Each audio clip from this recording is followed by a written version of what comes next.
having a conversation with Herman Kojo Chinery-Hesse, who is commonly referred to as the Bill Gates of Africa. In 1991, he co-founded SoftTribe, which is one of the leading IT and software houses in Africa. Since then, he's gone on to co-found and found several software companies.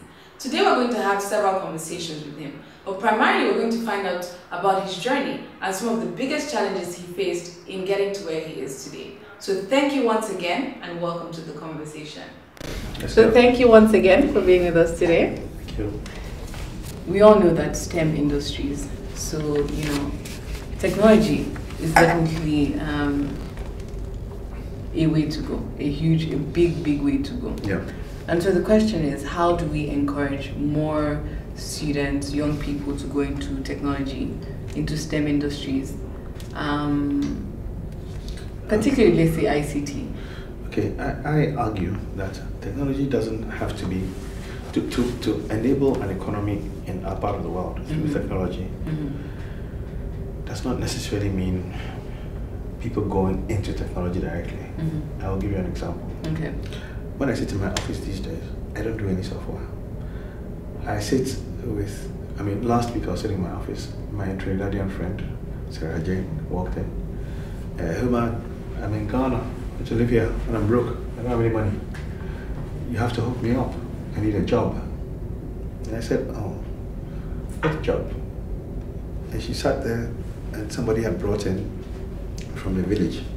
They had brought some stuff they wanted to sell in their shop online. I said, do you see what this 4 electric guy is doing?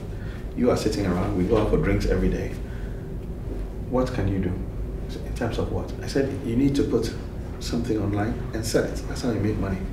She went and came back the next day. I wasn't even in the office. She sat with her business partner, 2 Trinidadian ladies.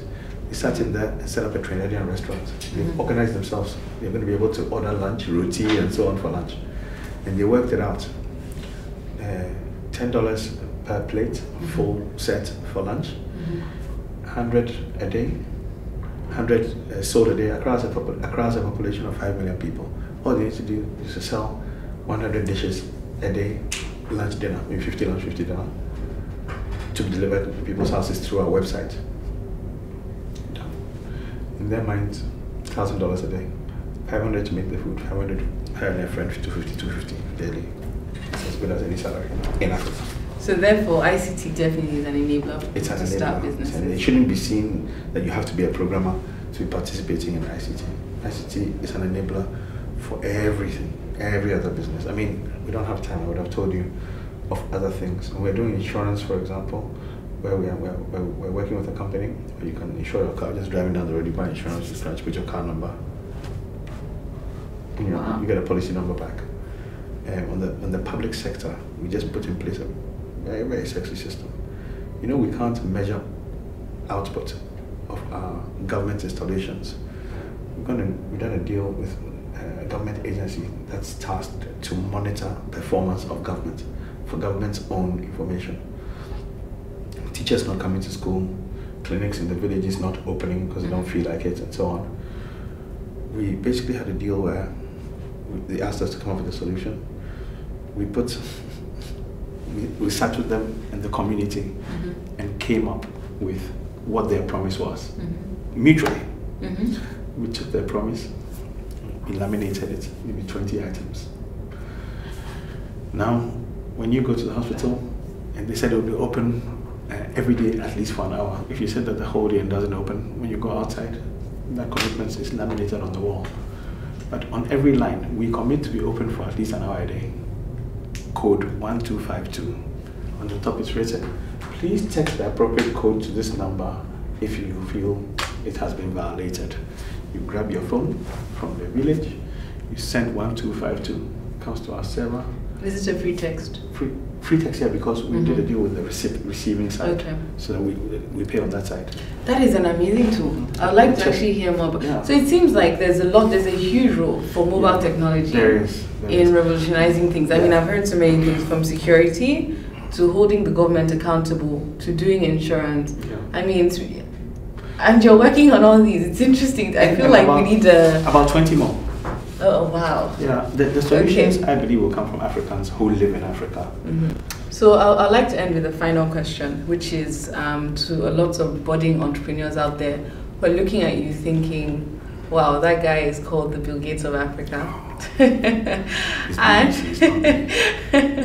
And the fact that you've started so many businesses. And what I like about it is that you're looking at solutions, interesting solutions to the actual problems that face our economies, from insurance to theft to all these things. So what do you say to that budding entrepreneur who's looking for advice? What is the one big piece of advice you want to give that person? Patience, humility, and go and start. Don't postpone. Every year you postpone, you know, you're slowing down when your success could happen. And don't forget, in business, you do 10, 9 will fail, 1 will work, something like that.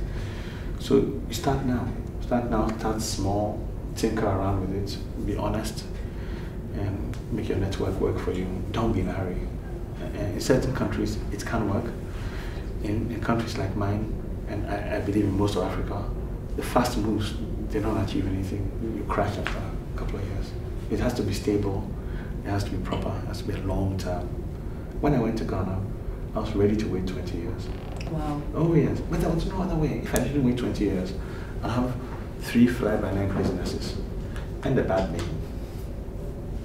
You know what I mean? I was ready to wait. I was 25. Where am I rushing to? I was ready to wait till I was 50. No problem. Thank you very much. It's been a very interesting conversation. Thank you once again.